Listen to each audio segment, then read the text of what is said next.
का नक्श आता है। अब ये 20 का नक्श क्या है मैं आपको समझाता हूं, मैं आपको समझाता हूं। अभी आज का टॉपिक हमारा बुद्धू का है। अच्छा, अभी मैंने सिर्फ जुफ्त का बताया आपको, फिर कभी इंशाल्लाह नेक्स्ट प्रोग्राम होगा जब अजीजत के बारे में मैं बात करूंगा, यानी कि ताक हुर्फों की बात करूंगा मैं, उसके बाद फिर मैं आपको समझाऊंगा।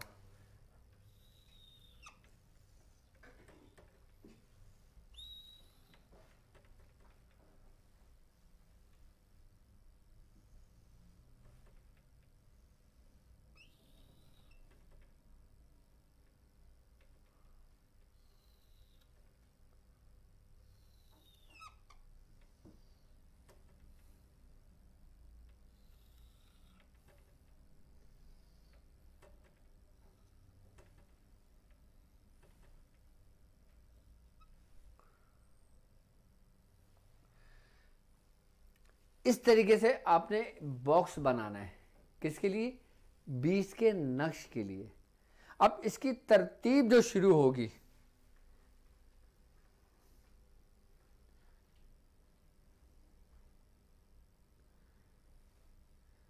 नंबर 1 एक का खाना, नंबर 2,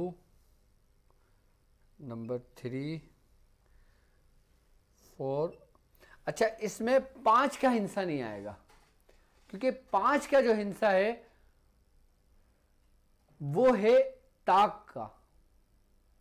यूं तो 3, 5, 7, 9 ताक है, लेकिन जो 5 का जो हिस्सा है ना, उसकी एक अलग तासीर है कि वो सबको बैलेंस में रखे हुए है।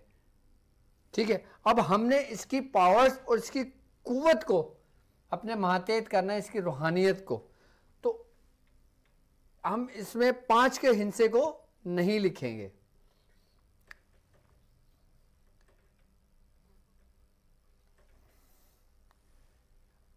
इधर आएगा जिब्राइल,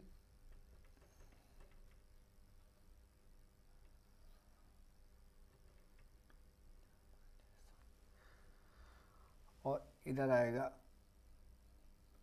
मिकाइल।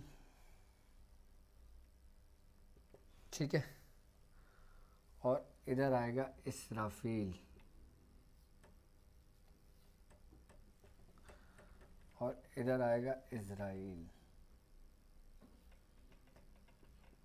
ये चारों फरिश्तों के नाम आ जाएंगे इस कोने पे, चारों पे। ठीक है, और यहाँ पर आएगा या बुद्धू। अच्छा, अब लोग ये कहते हैं कि जब या का जो लफ्ज़ होता है तो वो इसमें इलाही से मुखातिब होता है। ठीक है, या बेसिकली निदा है। ठीक है, अब लेकिन हम जो यहाँ पे या बुद्धू का जो लफ्ज़ इस्तेमाल करते हैं ना, वो बेसिकली इस बुद्धू की जो रूहानियत है ना, हम उसको पुकारते हैं, हम उस अमर को पुकारते हैं जो अमर सबसे अव्वल में हुआ था। आई बात समझ में?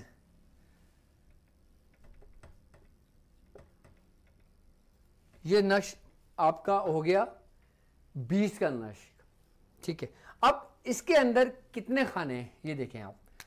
अब इसको पहले ये काउंट करें कि आप इसको जहां से भी काउंट करेंगे ना, आपको 20 का अदद मिलेगा, यानी कि 4 और 10 14, 14 और 6 20, 3 और 10 13, 13 और 7 20, यानी कि ऐसे काउंट करेंगे 20 बनेगा, ऐसे काउंट करेंगे 20 बनेगा, और 2 10 12, 12 और 8 20, ऐसे काउंट करेंगे 20 बनेगा, 10 9 10 और 1, ऐसे काउंट करेंगे 20 बनेगा। यानी कि आप इसको जिस तरीके से भी काउंट करेंगे ना, वो 20 का हिस्सा बनेगा, यानी कि जुफ्त। आई ना बात समझ में?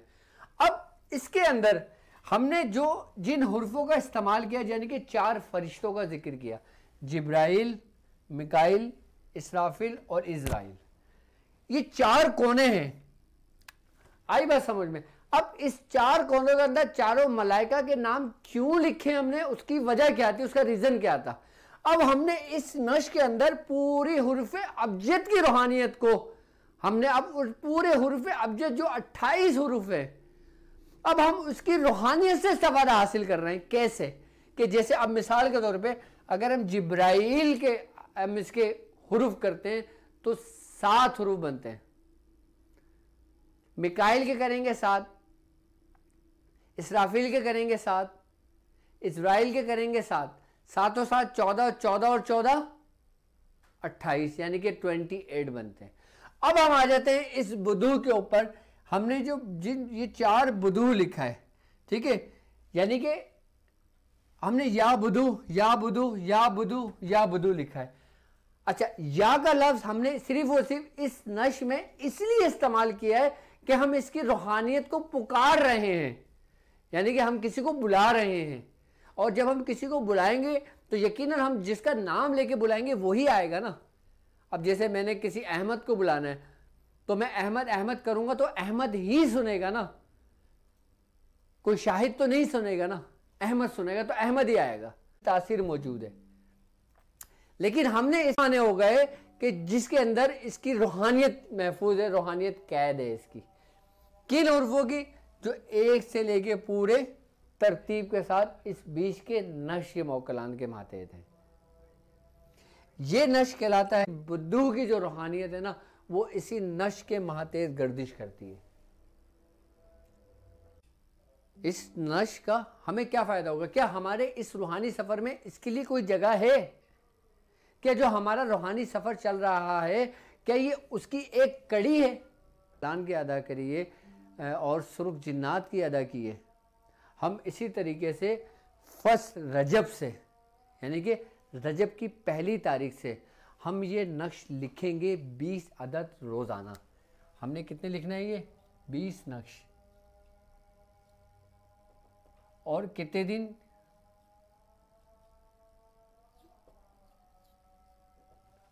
पूरे 3 महीने, यानी कि रजब, शाबान और रमज़ान। ये जो लफ्ज़ है ना, अक़सम तो अली का या बुदू, इसके ज़रिए आप किसी भी इस्म की रूहानियत को खोल सकते हैं। जैसे रूहानियत एक ताला है और ये अक़सम तो अली का या बुदू ये कुंजी है।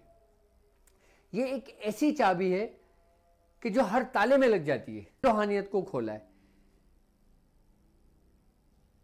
कि जिसने ऐसी ऐसी रूहानियतों को जाहिर किया है, खोला है,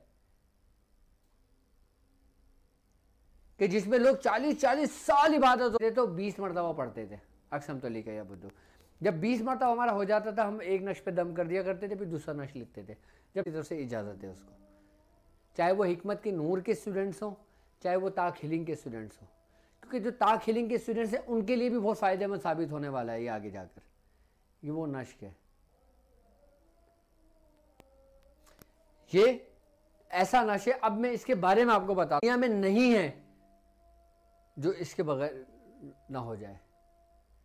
यानी कि कोई भी काम हो आपका जो रुका हुआ हो, आप इस नश के ज़रिए उस काम को जारी कर सकते हैं।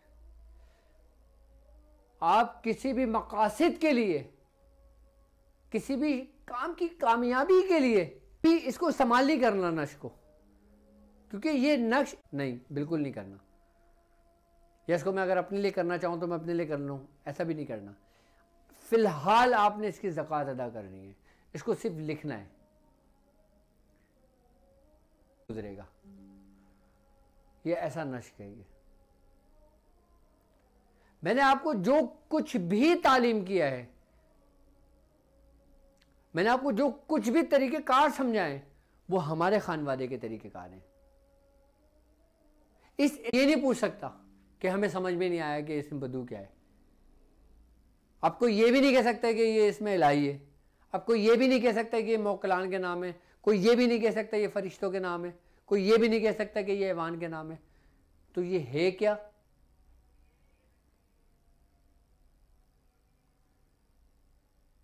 रब का अमर, वही हुक्म।